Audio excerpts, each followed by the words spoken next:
Hello everyone, welcome to my channel market movers. अभी हम लोग निफ्टी और बैंक निफ्टी का कल के लिए एनालिसिस देखते हैं।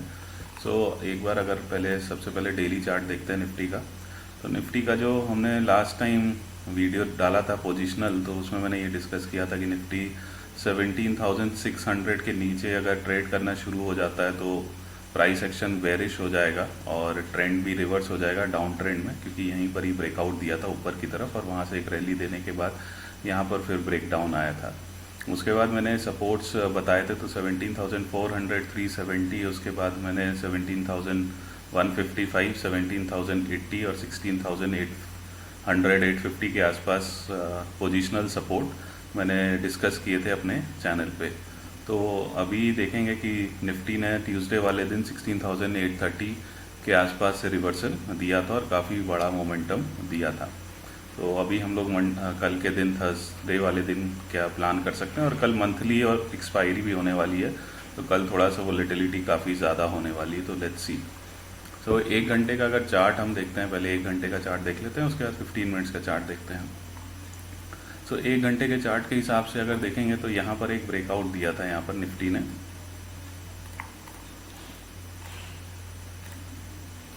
15 मिनट्स का एक ब्रेकआउट दिया था और इसको हम लोग एक ट्रेडिशनल डबल बॉटम ब्रेकआउट भी बोलते हैं। डबल बॉटम ब्रेकआउट के हिसाब से जो टारगेट निफ्टी का निकलता है, उसकी अगर हम लोग रेंज निकलते हैं, एक रेंज में चल रहा था निफ्टी करीब करीब 200 पॉइंट के आसपास की रेंज है। तो ये जो निफ्टी का टारगेट ऊपर की तरफ हम एक्सटेंड करते हैं, यही डबल बॉटम का टारगेट्स होते हैं। जितना भी रेंज बनती है उतना ही रेंज हम ऊपर की तरफ एक्सपेक्ट कर सकते हैं। तो मेरा जो टारगेट है निफ्टी में वो करीब करीब 17,400 के आसपास का निकलता है। अभी क्या है कि जब तक 17,000 के ऊपर निफ्टी टिका हुआ है तब तक हमको थोड़ा सा सेलिंग पोजीशन अवॉइड ही करनी चाहिए। ऑल्दो पोजिशनली हमारा ट्रेंड अभी भी डाउन है, बट इंट्राडे के हिसाब से जब तक निफ्टी 17,000 के ऊपर काम कर रहा है, सस्टेन हो रहा है, तब तक थोड़ा सा हमको सेलिंग साइड की पोजीशन अवॉइड ही करनी चाहिए। जब तक इसके नीचे काम नहीं करना शुरू होता है, हम तभी फिर थोड़ा सा सेलिंग साइड के बारे में सोचेंगे। अनटिल अनलेस अगर हमको कल गैप डाउन भी मिल जाता है, मान लीजिए यहाँ तक 17,000 पर भी गैप डाउन मिलता है, तो आप, क्योंकि कल एक्सपायरी और सबसे बढ़िया ट्रेड जो एक्सपायरी के दिन होगा वो हीरो ज़ीरो वाला जो भी ट्रेड करते हैं, तो अगर 17,000 पे गैप डाउन अगर खुल जाए, आज रात में यूएस में एक इवेंट भी है, तो उसका कल इम्पैक्ट भी दिखेगा। मान लीजिए कि अगर किसी वजह से गैप डाउन हमको मिल जाता है 17,000 और उसके बाद वहाँ से कुछ रिवर्सल आना शुरू होता है, तो कोई बड़ी बात नहीं है कि हम लोग इसको वापस 17,400 तक आते हुए देख सकते हैं। हाँ, इसके नीचे अगर काम करना शुरू कर देता है तो थोड़ा सा हमको वेट एंड वॉच ही करना पड़ेगा। अभी दो सिनेरियो है, गैप डाउन अगर बहुत बड़ा होता है 17,000 के आसपास तक आ जाता है, तो थोड़ा सा हम वेट करके प्राइस एक्शन का, जैसे इसमें बुलिश प्राइस एक्शन बनता है, थोड़ा बहुत रेंज बनाता है और ऊपर की तरफ ब्रेकआउट देता है, तो पहला टारगेट हमारा 2,000 और 2,000 के बाद 17,400 का टारगेट एक्सपेक्ट कर सकते हैं। अब मान लीजिए इतना बड़ा गैप डाउन नहीं आता 17,000, और मान लीजिए यहाँ पर ब्रेकआउट आया था 15 मिनट्स के चार्ट पे जो 17,200 के आसपास आया था, तो 17,200 के आसपास भी अगर मान लीजिए गैप डाउन आता है और यहाँ पर मिल जाता है हमको, और यहाँ पर कुछ भी छोटा मोटा कोई प्राइस एक्शन या कोई बुलिश रिवर्सल कैंडल जैसे हैमर हो गया या डोजी हो गया या डबल बॉटम टाइप का स्ट्रक्चर हो गया, इसी तरीके का जो आप 15 मिनट्स पे चार्ट पैटर्न देख रहे हो, मान लीजिए यही आप छोटे टाइम फ्रेम पे 5 मिनट पे, और अगर थोड़ा सा एग्रेसिव जो काम करते हैं वो 1-2 मिनट पे अगर डबल बॉटम टाइप का स्ट्रक्चर बनता है, तो उसी के लो के स्टॉप लॉस के साथ आप उसमें बाइंग कर सकते हैं। और उसके हिसाब से भी देखिए टारगेट 17,400 है, बट एकदम लास्ट तक टारगेट वेट करने से अच्छा है थोड़ा सा टारगेट अपनी एंट्री को ट्रेल करते रहेंगे तो ज़्यादा बेटर रहेगा। तो पहला टारगेट हमारा यहीं पे जो क्लोजिंग है 17,277, वो पहला टारगेट होगा, और उसके बाद 17,400 का टारगेट होगा। ये तब होगा जब ये गैप डाउन खुलता है यहाँ पे 17,200 के आसपास।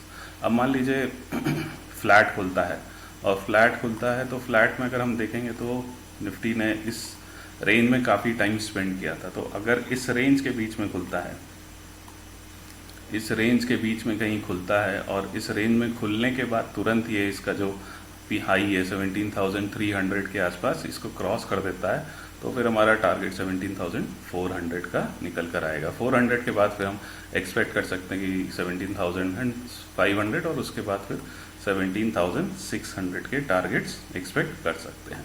तो ये तीनों सिनेरियो है, गैप डाउन, फ्लैट या और हाँ सॉरी गैप अप अगर होता है तो गैप अप में हमको थोड़ा सा देखना पड़ेगा कि मान लीजिए हमारा टारगेट देखिए 17,400 के आसपास ही निकल कर आता है। ओके सो अगर गैप अप होता है तो क्योंकि हमारा टारगेट 17,400 के आसपास है तो हमको 17,400 पे थोड़ा सा वेट एंड वॉच ही करना पड़ेगा, क्योंकि हो सकता है कि 17,400 एक रेजिस्टेंस है और वहाँ पे ऐसा भी हो सकता है कि मार्केट वहाँ पर खुले और उसके बाद फिर इसी बीच में पूरा टाइम स्पेंड कर दे, क्योंकि एक्सपायरी भी है 17,400 और बेसिकली अगर वहाँ पर खुलता है और तो खुलने के बाद जो क्लोजिंग प्राइस होगी उसके आसपास आप देख सकते हैं क्लोजिंग प्राइस कल की ट्यूसडे वाले दिन की, क्योंकि ट्यूसडे वाले दिन 277 के आसपास क्लोज हुआ है और अगर मान लीजिए 17,400 के आसपास खुलता है और तो फिर ऐसा हो सकता है कि फिर ये 277 से लेके 400 के बीच में ही आपको टाइम स्पेंड करते हुए दिखे और मे भी शायद पूरा दिन इसी के बीच में ही निकाल दे। हम 17,400 के अगर ऊपर ये ब्रेकआउट देगा और वहाँ पे सस्टेन करेगा तभी फिर हम ऊपर के टारगेट्स के बारे में सोचेंगे, नहीं तो फिर आप ये एक्सपेक्ट कर सकते हो कि निफ्टी जो है वो करीब करीब 150 पॉइंट के बीच में आपको मूव करते हुए ही दिख सकता है। तो ये निफ्टी का मेरा कल का व्यू है। चलिए बैंक निफ्टी का कल के लिए एनालिसिस देख लेते हैं।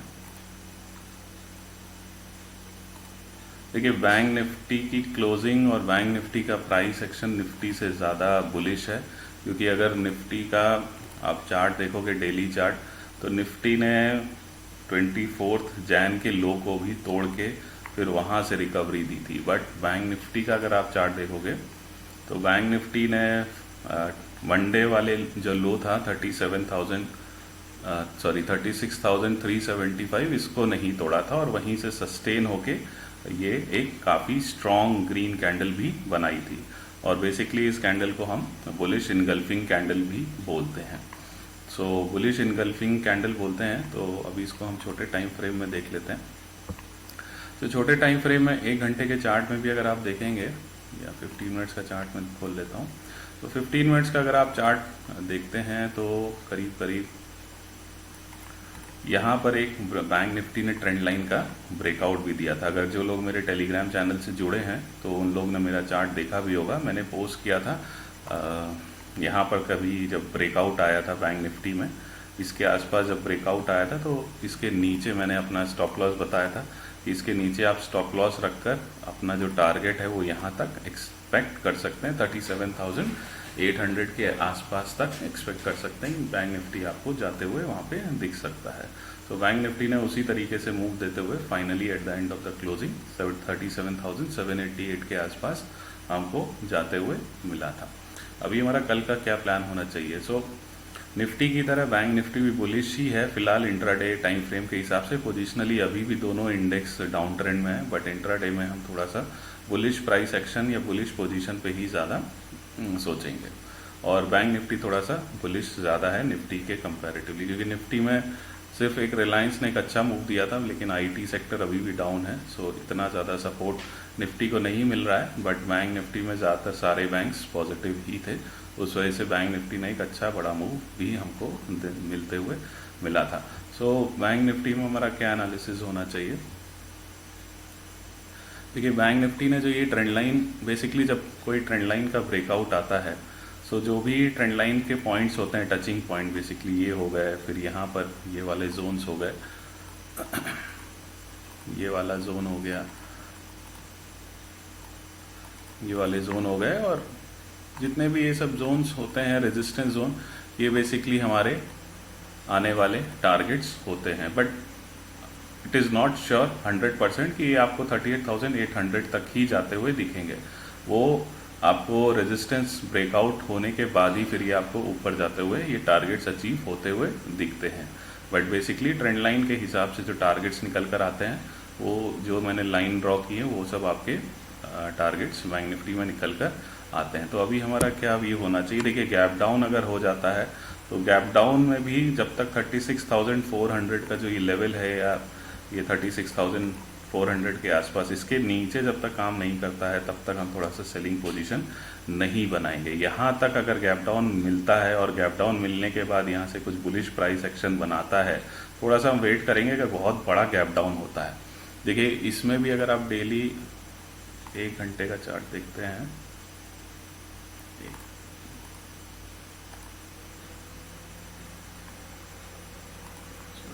1 घंटे का नहीं, हम थोड़ा सा फिर से देखेंगे, 15 मिनट्स का चार्ट ही देखते हैं। सॉरी, वो शायद कुछ दूसरा चार्ट था जिसमें मैं देख रहा था। तो इसमें अगर आप चार्ट देखेंगे 15 मिनट्स का चार्ट में, तो जब तक ये 36,400 के नीचे क्लोजिंग नहीं देता है या इसके नीचे काम नहीं करता है, हम थोड़ा सा इसमें अपनी पोजीशन सेल साइड पे अवॉइड ही करेंगे। हाँ, अगर बहुत बड़ा गैप डाउन 36,400 के आसपास आ जाता है, वहाँ पे कुछ बुलिश प्राइस एक्शन बनता है, हैमर बनता है, डबल बॉटम टाइप का स्ट्रक्चर बनता है, तो वहाँ पर हम फिर से अपनी पोजीशन बाइंग साइड पे बना सकते हैं। फिर यहाँ पर अगर आप देखेंगे, यहाँ पर भी एक ब्रेकआउट आया था, यहाँ पर भी एक ब्रेकआउट आया था, तो ये सब सपोर्ट्स काफ़ी स्ट्रॉन्ग अभी बैंक निफ्टी के इंट्राडे में बन चुके हैं। तो ये सब भी लेवल्स काफ़ी इम्पॉर्टेंट हो जाते हैं। सो अगर इन सब जोन्स पर भी हमको बैंक निफ्टी गैप डाउन मिलता है और इन सब जोन्स पर भी मिलता है 36,320 के आसपास, 36,120 के आसपास, 36,900 के आसपास भी मिलता है, तो यहाँ पर भी हम थोड़ा सा अपना बायस जो है वो बुलिश साइड पे ही रखेंगे। थोड़ा सा हमको वेट करना पड़ेगा कि अगर कोई कैंडल मिल जाती है, कोई हमको पैटर्न मिल जाता है रिवर्सल वाला, बुलिश वाला, तो हमारे लिए और अच्छा कंफर्मेशन हो जाता है। बाकी अगर फ्लैट खुलता है, मान लीजिए फ्लैट खुलता है, तो फ्लैट खुलने के लिए बैंक निफ्टी ने जो क्लोजिंग दी है वो 36,700 के आसपास दी है। अभी ये वाला जो जोन था, इसमें बैंक निफ्टी ने काफ़ी टाइम स्पेंड किया था, 1:15 बजे से लेके 3:30। तो इस बीच में अगर बैंक निफ्टी खुलता है और खुलने के बाद मान लीजिए यहाँ पे कहीं खुलता है और खुलने के बाद जो भी ये स्विंग है 36,700 का, इसको क्रॉस कर देता है, तो हम पहला टारगेट इसमें 36,920 के आसपास लेके चलेंगे, दूसरा टारगेट 38,050 के आसपास, और तीसरा टारगेट हमारा 38,150 के आसपास टारगेट निकल कर आता है। अब मान लीजिए बहुत बड़ा गैप अप हो जाता है, तो फिर वहाँ पर थोड़ा सा वेट एंड वॉच ही करना पड़ेगा, क्योंकि वहाँ पे थोड़ा सा मार्केट जो है वो आपको वोलेटाइल होते हुए दिख सकता है। क्योंकि उस सिनेरियो में ऐसा कुछ हो सकता है कि मान लीजिए 38,150 के आसपास खुलता है और वहाँ पे कोई नेगेटिव कैंडल बनाता है, तो वहाँ से फिर से सेलिंग आ सकती है और हमारा ये जो क्लोजिंग प्राइस है वो आपको सपोर्ट देते हुए दिख सकता है। तो मार्केट जो है वो बेसिकली इस जोन में मूव करते हुए दिख सकता है। तो ये बेसिकली वहाँ पे थोड़ा सा नो ट्रेडिंग जोन हो जाएगा, या आप बोल सकते हैं थोड़ा सा ट्रैप जोन भी हो सकता है। तो इस जोन में थोड़ा सा ट्रेडिंग अगर करनी भी हो, तो थोड़ा सा पोजीशन साइज अपनी कम करके ही करिएगा। सो ये 2-3 सिनेरियो हैं। गैप अप में हम थोड़ा सा वेट एंड वॉच ही करेंगे। फ्लैट खुलता है, फ्लैट खुल के ये स्विंग क्रॉस करता है तो तुरंत बाय करेंगे, और गैप डाउन खुलता है तो वो हमारे लिए सबसे बेस्ट अपॉर्चुनिटी होगी। थोड़ा सा वेट एंड वॉच करने के बाद हम अपनी पोजीशन बुलिश साइड पे जैसे ही थोड़ा कंफर्म होता है छोटे टाइम फ्रेम पे, हम वहाँ पर बना सकते हैं। आइडियली देखिए, जब भी कोई बड़ा कैंडल बनता है तो बड़ी कैंडल के बाद या तो कंटिन्यूसली फॉलो अप एक बड़ी कैंडल बनती है, और या तो फिर आपको एक डोजी टाइप की भी कैंडल मिल जाती है, क्योंकि उसके बाद फिर फर्दर एक्शन हमको डिसाइड करना होता है कि बैंक निफ्टी ऊपर जाएगा यहाँ से या वापस नीचे की तरफ जाएगा। क्योंकि अभी प्राइस एक्शन जो है बड़े टाइम फ्रेम के हिसाब से बेरिश है, तो अगर यहाँ पे फॉलो अप मूव आ जाता है तो अच्छी बात है। डोजी बनती है तो हमको थोड़ा सा फ्राइडे वाले दिन या मंडे वाले दिन देखना पड़ेगा कि डोजी का हाई क्रॉस करता है या डोजी का लो क्रॉस करता है, तो उस हिसाब से ट्रेंड हमारा कंफर्म होगा। तो ये मेरा बैंक निफ्टी का कल के लिए व्यू है। होप मेरा वीडियो आपको अच्छा लग रहा हो। सो इसको प्लीज़ शेयर करिए, लाइक करिए एंड सब्सक्राइब करिए। Thank you so much.